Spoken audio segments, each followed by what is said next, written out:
வணக்கம் அரசியல் சொந்தங்களே. இன்னைக்கு ரெண்டே பேருக்குள்ளதான் போட்டி. ஒண்ணு நாம் தமிழர் கட்சி, இன்னொன்னு நாம் வெற்றி கழக கட்சி. பேரே தெரியல, தமிழக வெற்றி கழகம் பேரே தெரியல. இவங்க எல்லாம் போட்டிக்கு வரலாமா?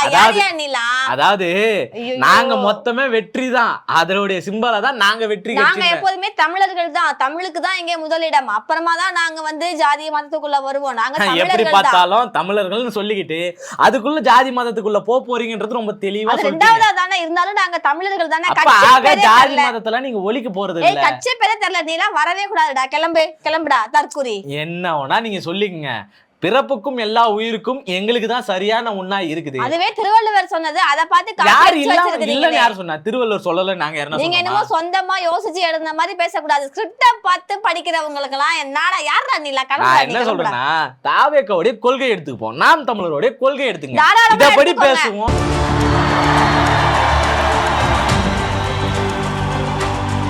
6 சிலிண்டர் ஓசில குடுக்குறேன்னு சொல்றீங்க. ஆனா நாம் தமிழர் கட்சியில பயோ கேஸ் ரெடி பண்ணி கொடுப்போம்னு சொல்றாங்க. அதுக்கும் இதுக்கும் எவ்வளவு டிஃபரன்ஸ்னு நீங்களே பாத்துக்கோங்க. இதுதான் நாம் தமிழருடைய நிலைமை. கொள்கைப்படி நான் என்ன சொல்றேன், இவங்க திட்டத்தை பத்தி பேசிட்டு இருக்காங்க. திட்டம் வேற, கொள்கை வேறன்றதே இங்க தெரியாம இருக்கு. நீங்களே வந்து கொள்கை தலைவர்களை வந்து டிஎம்கேல இருந்து அங்க பிச்சு புடுங்கி வச்சிருக்கீங்க. நீங்க பேசலாமா? இப்ப வேலு நாச்சியார கொள்கை தலைவரா வச்சுக்கிறது யாரு? நீங்க வந்து அது வேலு நாச்சியார அஞ்சலி அம்மால கொள்கை தலைவரா வச்சிருக்கிறது யாரு?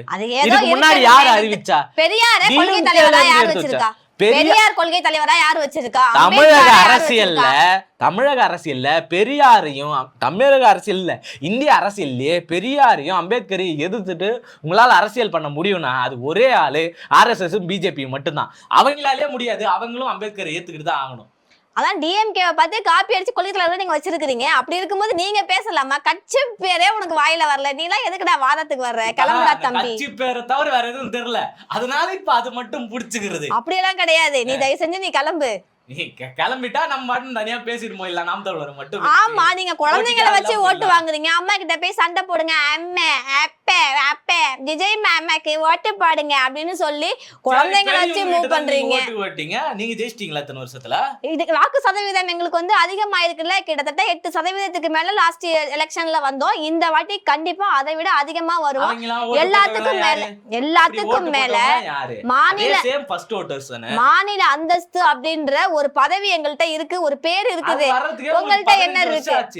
15 வருஷம் ஆனாலும் வந்திருக்குதுல்ல. அவங்கள மாதிரி தற்கூரி கழகம்னு நாங்க பேர் வாங்கலல்ல. தற்கூரி கழகம்ன்றது பேரே கிடையாது. தற்கூரிக்கான அர்த்தம் முதல்ல சொல்லுங்க பார்க்கலாம். தற்கூரிக்கான அர்த்தம் என்ன அப்படின்னா, தன்னை பத்தி எதுவுமே கவலை கிடையாது, எதை பத்தியுமே எதுவுமே தெரியாது. அரசியல்னா என்ன, ஒரு ஓட்டிங்னா என்ன, ஒரு பூத் லிஸ்ட், அந்த பூத் ஏஜென்ட்னா என்ன, நிதி நிலைமை என்ன, தமிழ்நாடு நிதி நிலைமை எப்படி இருக்கு, இதெல்லாம் எதுவுமே தெரியாது.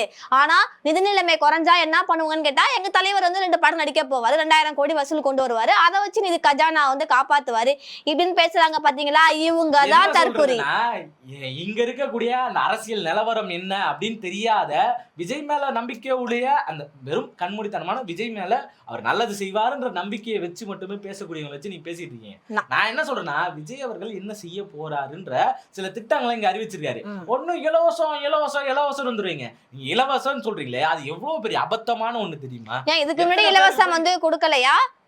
இந்த கட்சியுமே இலவசங்களை வந்து கொடுக்கலையா? இப்ப கூட எலெக்ஷனை ஓட்டு எல்லாருமே இலவசத்தை வந்து வாரி வழங்குனாங்க தானே. முடியாத ஒண்ணு. இன்னைக்கு இருக்கக்கூடிய நிதி நிலைமை என்ன, மக்களுடைய வாழ்வாதாரம் என்ன? நாளைக்கே நீங்க இப்ப நாம் தமிழர் ஆட்சி வந்துருச்சுப்பா, சிஎம் அவர்தான், நாம் தமிழர் தான் வச்சுக்கீங்களேன். அவர் இலவசங்கள் கொடுக்க மாட்டாரு. குடும்பத்துக்கு ஒருத்தருக்கு அரசு வேலை தருவாரு.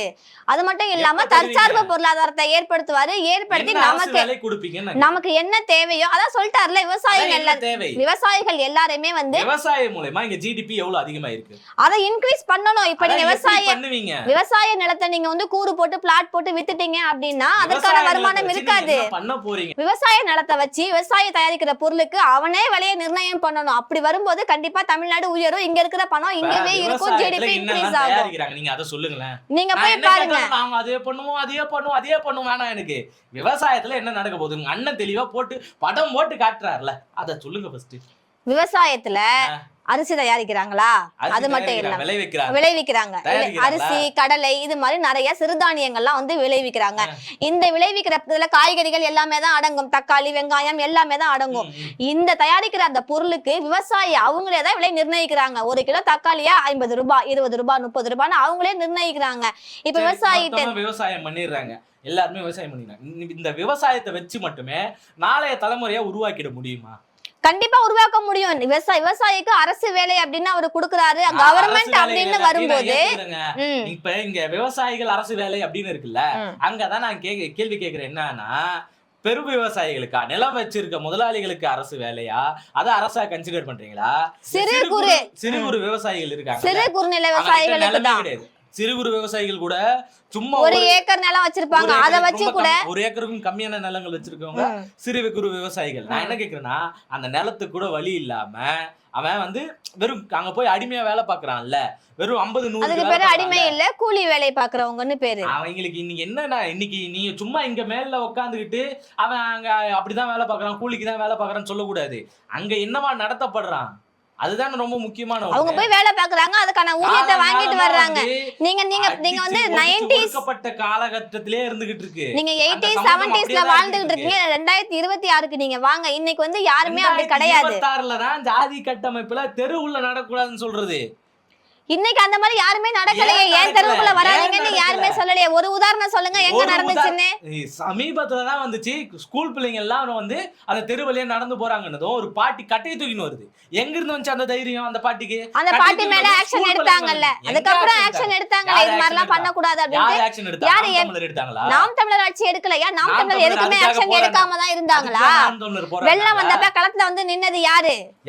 மரத்தை வெட்ட போறோம், காடை அழிக்க போறோம்னு சொன்னப்ப அதெல்லாம் பண்ணக்கூடாது அப்படின்னு வந்து களத்துல நின்னது யாரு? சீமான் அண்ணன் தான். வேதாந்தா நிறுவனம் வரதா இருந்துச்சு. எல்லாத்துக்குமே போய் இதை தடுக்கணும், தமிழ்நாட்டுக்கு இது வந்தா தமிழ்நாடு குப்பை மாநிலமா மாறிடும், குப்பை காடா மாறிடும் அப்படின்னு தோன்றன்னு சொல்லி சொன்னாங்களா? எங்க சொன்னாங்க அது சொல்லுங்க. டங்ஸ்டன் சுரங்கம் அப்படின்னு ஒண்ணு வந்துச்சுல்ல, அத பத்தி எனக்கு தெரியல. திருப்பரங்குன்ற இஷ்யூ நடக்குதுல்ல, அது ஏன் நடக்குது? அதுல யாரு முடிச்சு வச்சது? திருப்பரங்குன்றம் இஷ்யூவை யார் ரெண்டு பக்கமும் சேர்ந்து பேசி யாரு முடிச்சு வச்சது? சீமான் அண்ணன் தான் முடிச்சு வச்சாரு. வேற யாரு முடிச்சு வச்சது? இவங்களுக்கு சேர்த்து முடிச்சு வச்சாரா? பின்ன அங்க நடிகர் திலகம் உங்க தளபதி விஜயா வந்தாரு, இளைய தளபதி விஜயா வந்து முடிச்சு வச்சாரு, பேசினாரு. ஒரு அறிக்கை விட்டாரா அது சம்பந்தமா? சரி, நாம் தமிழர் சீமான் அண்ணன் சேர்த்து வைக்கல, அவங்க வந்து பஞ்சாயத்தை முடிச்சு வைக்கல, ஆனா அதுக்காக அறிக்கை விட்டார்ல, அது சார்ந்து இப்ப விஜய் கட்சி ஆரம்பிச்சாரு, அரசியல்வாதியா செயல்பட்டு இருக்காரு. திருப்பரங்குன்றம் விஷயத்துல அவர் என்ன ஆக்ஷன் எடுத்தாரு, என்ன அறிக்கை அவர் விட்டாரு, அவரோ இல்ல அவரை சார்ந்து இருக்கிற அந்த 4 பேருமோ என்ன அறிக்கை விட்டாங்க அதை சொல்லுங்க. விஜய் அவர்கள் இத பத்தி எதுவுமே பேச கிடையாது. அதான் பேசல. ஆனா சீமான் அவங்க பேசினாங்க, எல்லாரும் பேசினாங்கன்னா அவங்களுக்குள்ள பேசிப்பாங்க. அறிக்கை விட்டாங்களா? பேசல. என்னன்னா ஆதவர்ஜுனா இத பத்தின ஒரு ஸ்டேட்மென்ட் கொடுத்திருக்காரு. என்ன ஸ்டேட்மென்ட் கொடுத்தாரு? குமார் பேசியிருக்காரு. என்ன கொடுத்தாரு? சி ஆனந்த் இது வரைக்கும் பேசல. அவரை விட்டுருவோம், அவர் பாவம், அவர் அரசியல் தெரியாது. தலைவரே பேசலையே. கட்சி தலைவர் தானே அறிக்கை விடணும், அவரே விடல. சீமான் என்ன எந்த இடத்துல வந்து இத பத்தி பேசினாரு சொல்லுங்க பாக்கலாம். பிரஸ் மீட் பாக்குறப்ப, பிரஸ்ஸ பாக்குறப்ப அவர் செஞ்சாரு. அதையாவது செஞ்சார்ல. உங்க தலைவர் பிரஸ் மீட்டே இது வரைக்கும் ஒண்ணு கூட பார்க்கலையே. இஷ்யூன்றது சாதாரண இஷ்யூ கிடையாது, அது பயங்கர லெவல்ல. கேமராவை கொண்டு வந்தாலே அந்த காரோட ஜன்னல்ல வந்து இழுத்து மூடிட்டு வந்து ஓடுறாரு, மைக்க கொண்டு வந்தா தள்ளி விட்டுட்டு போறாரு. இது எல்லாமே நீங்க சொல்லக்கூடிய அந்த திராவிடத்தோடைய அவங்களுடைய கட்டமைப்புல தான் வந்து இந்த மீடியாக்கள் எல்லாமே இயங்கிட்டு இருக்கு. அவங்க கூட்டுக்குள்ளதான் நடந்துகிட்டு இருக்கு. நீங்க உடனே இப்படி பள்ளி போடக்கூடாது. அப்படி கூட்டுக்குள்ள இயங்குனாலும் அவங்க கேட்கிற கேள்விக்கு அவர் மனசாட்சிக்கு விரோதம் இல்லாம அவர் ஆன்சர் பண்ணணும். ஆனா பிரஸ்ஸ பார்த்தாலே பின்னங்கால் பெடலில் அடிக்கிற மாதிரி உளுந்தடிச்சு ஓடிடுறாரு அந்த மனுஷன். கேமராவை கண்டாலே காரோடைய ஜன்னலை வந்து ஃபுல்லா இழுத்து போத்திட்டு ஏசியை போட்டுட்டு நிம்மதியா அவர் இருக்காரே தவிர எந்த பிரஸ் அவர் மீட் பண்ணாரு, எத்தனை பிரஸுக்கு அவர் வரைக்கும் பேட்டி கொடுத்தாரு? ஆனா சீமான் அண்ணன் இது வரைக்கும் எந்த பிரஸுக்கு அவர் பேட்டி கொடுக்காம இருந்திருக்காருன்னு சொல்லுங்க. யோசிச்சு பாருங்க. பிரஸுக்கு எல்லா பிரஸையும் சந்திக்கிறாருல அண்ணன் சீமான் அண்ணன். ஏன் இது வரைக்கும் வெளியே தெரியாத அரசியல்வாதியா இருக்காரு? வெளியே தெரியாத அப்படி எல்லாம் கிடையாது. உங்களுக்கு தெரியலன்னு சொல்லுங்க ஜி. ஏன்னா தற்கூரிங்களுக்கு வந்து விஜய் விஜய் விஜய் அவர் டான்ஸ் ஆடுறாரு, அவர் நடிக்கிறாரு, அவர் அழகா இருக்காரு, அவர் சிரிக்கிறாரு, ஓடுறாரு, இதுதான் உங்களுக்கு தெரியுமே தவிர வெளி உலகம் தெரியாது. இந்த காவேரி பிரச்சனைக்காக பேசினவரு எங்க அண்ணன் விஜய். காவிரி பிரச்சனைக்காக என்ன பேசினாரு? ஈழத்தமிழர்களுக்காக நிதி உதவி அவர் எவ்வளவு கொடுத்தாருன்னு தெரியுமா? வெறும் 500 ரூபாய் தான் அவர் வந்து கொடுத்திருக்காரு. சங்கம் கொடுத்தது. அப்ப கூட அவர் கொடுக்கல, சங்கம் தான் வந்து கொடுத்துச்சு. அவர் வந்து எதுவும் செய்யல. இதுதான் மக்களை வந்து அரசியல் படுத்துறது அப்படின்னு சொல்லுவாங்க. சங்கத்து மூலமா எல்லாரையும் மக்களா தானா செய்ய வைக்கிறது இருக்குல்ல, அதுதான் அவருடைய காசு கொடுக்கல. நான் மட்டும் தான் பேசுவேன், இல்ல நான் உச்சத்தை விட்டுட்டு வர்றேன், நான் வந்து சொகுசை விட்டுட்டு வர்றேன் இப்படிலாம் சொல்றாரு. நான் என் காசுல இருந்து தான் நான் உங்களுக்கு தருவேன், கவர்மெண்ட் காசை நான் எடுக்க மாட்டேன், நான் சம்பாரிச்சு நான் சேர்த்து வச்ச என்னுடைய காசுல இருந்து தான் தருவேன் இருக்காரு. ஆனா அந்த ஈழத்தமிழர் பிரச்சனைக்கு அவர் எவ்வளவு கொடுத்தாருன்னு கேட்டா கூட உங்கள்ட்ட அந்த ஆன்சர் கிடையாது, சங்கத்துல இருந்து தான் கொடுத்தாங்க அப்படின்ற மாதிரி சொல்றீங்க. மக்களை அரசியல் படுத்தணும், மக்களை பொது வாழ்க்கைக்குள்ள ஈடுபடுத்த, ரசிகர்களை வந்து ஒழுங்குபடுத்த சொல்லுங்க. கண்ட இடத்துல இந்த மாதிரி கத்துறது, தற்குறித்தனமா பண்றது, கரண்ட் பாக்ஸ் மேல ஏறுறது, குரங்கு குட்டி ஆட்டம் மரத்து மேல ஏறுறது, பைக் எடுத்துட்டு பின்னாடி வர்றது, இதெல்லாம் வந்து ஒழுங்குபடுத்த சொல்லுங்க. அப்புறமா அவங்க வந்து அரசியல் படுத்தலாம். ரொம்ப சரியான ஒண்ணுதான் சொன்னீங்க. அது எல்லாத்தையுமே நான் ஏத்துக்கிறேன், எங்கேயுமே தடுக்கல. நான் என்ன சொல்றேன்னா, நானும் அந்த மாதிரியான தற்குறி ஃபேன் கிடையாது, அதனாலதான் நான் ஏத்துக்கிறேன் அப்படின்னு சொல்றேன். நான் என்ன கேட்கிறேன்னா, சீமானுடைய முழு நிலைப்பாடு என்ன? இன்னைக்கு பெரியார வாழ்த்துறவரு, பெரியார் பிறந்த நாளைக்கு பெரியாருன்னு சொல்லி பேசுறவரு, நாளைக்கு பெரியார்லாம் எங்க ஒழிக்கிறதே எங்க கொள்கை அப்படின்னு சொல்லிக்கிட்டு இருக்காருல்ல. ஈவன் பெரியார் அவங்களே தமிழ் மொழியை வந்து காட்டு மிராண்டி மொழி அப்படின்னு சொல்லி இருக்கிறாங்க. சீமான் ஒரு விளக்கம் சொல்லியிருக்காருல, அதை சொல்லுங்க பாக்கலாம்.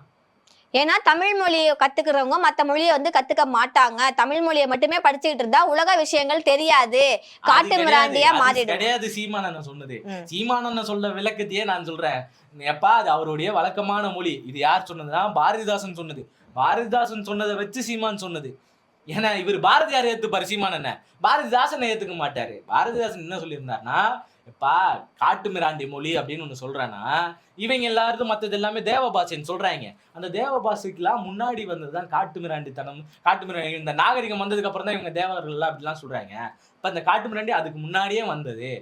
அதனாலதான் இது தமிழ் பாஷை காட்டு மிராண்டி பாஷை அப்படின்னு சொல்றாங்க. அது மட்டும் இல்லாம நீங்க தமிழ் கத்துக்கிறது மூலமா நீங்க என்ன வளர்ச்சி அடைஞ்சிட்டீங்க? தமிழ்நாடு என்ன வளர்ச்சி அடைஞ்சிச்சு? அதான் தமிழ்நாடு வந்து வளர்ச்சி அடையல, தமிழை மட்டுமே கத்துக்கிறதுனால வளர்ச்சி அடையல. தமிழ் படிச்சவங்க வந்து காட்டு முராண்டியா தான் ஆகுறாங்களே தவிர அவங்க வந்து ஒரு விஞ்ஞானம் சார்பாகவோ இல்ல இந்த இஸ்ரோ இது மாதிரி எதுவுமே இல்ல. அதனாலதான் இவர் வந்து, அதனாலதான் பெரியார் வந்து, அதனாலன்னு இல்ல, பெரியார் வந்து தமிழையே காட்டு மிராண்டி மொழி அப்படின்னு சொன்னாரு. அதனாலதான் சீமான் வந்து ஆதரிக்கல. காட்டு மிராண்டி சொன்னாரு. ஆன்சர் நீங்க தான் சொல்றீங்களே, நீங்களே அழகா தெளிவா பதில் சொல்லிட்டீங்க பெரியார் எதுக்காக சொன்னாரு. ஏன்னா அந்த பெரியார் மேல எந்த விமர்சனங்களுமே வரவே இல்லையா? இப்ப டிஎம்கே வந்து கொள்கை தலைவரா வச்சிருக்காங்க, இருந்தாலும் அவங்களே வந்து பெரியார வந்து எதிர்க்கிற மாதிரி சில இதெல்லாம் செய்யறாங்க தானே. பெரியாரை எதிர்த்தாங்க டிஎம்கே சொல்லுங்களேன் எனக்கு. இப்ப அது தாவேக்கா இருந்தா நான் பேசுறேன், நான் என்னைய பெரியாருன்னு சொன்னதை நீங்க என்னைய திமுக காரணம் மாத்துறீங்க. நான் உங்களை திமுக காரணம் மாத்தல. இப்ப திமுக என்ன திராவிடம் தான், அதாவது ஒரு சாதி பாகுபாடு இல்லாம ஒற்றுமையா இருக்கணும். என்னன்னு சொல்லுங்களேன், உங்க அண்ணன் சொல்றபடி திராவிடம்னா என்ன? திராவிடம்னா இந்த ஜாதி மதம் இதெல்லாம் வந்து ஆதரிக்காம எல்லாருமே ஒண்ணு சமத்துவமா இருக்கிற அப்படின்ற ஒருதான் திராவிடம். எதிர்க்கிறதுதான் சீமான். இந்த சமத்துவத்தை எதிர்க்கிறவரு சீமான் கிடையாது. அவர் வந்து தமிழ்நாட்டு மக்கள் எல்லாரும் ஒரே மாதிரி இருக்கணும், தற்சார்பு பொருளாதாரம், இது மாதிரி நிறைய திட்டங்கள் அவர் வந்து கொண்டு வந்திருக்காரு. இலவசங்களுக்கு எதிர்பார்க்காம இருக்கணும், இலவசங்களை எதிர்பார்க்காம பொருளாதாரத்தை எப்படி கொண்டு வர போறாங்க?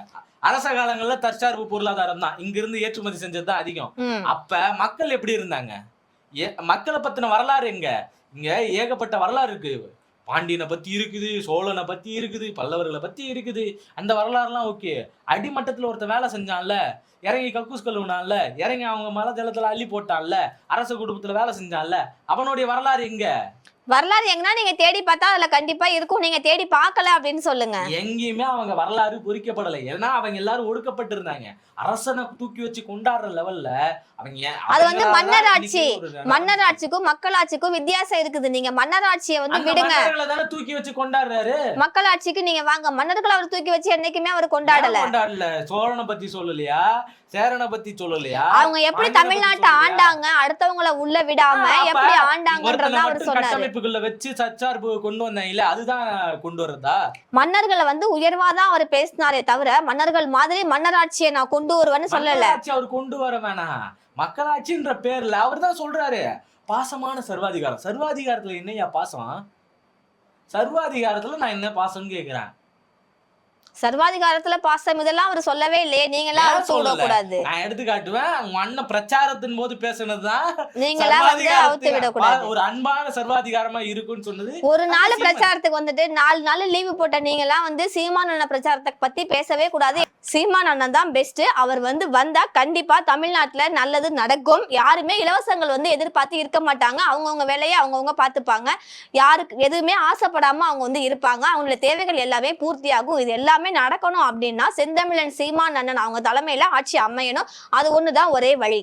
நான் சொல்றேன், அண்ணன் விஜய் அவர்களுடைய வழியில தான் வாக்குகள் சேகரிக்கணும், அவருடைய வழியில தான் வரணும் அப்படின்னு சொல்லி நான் கேட்டுக்கிறேன்.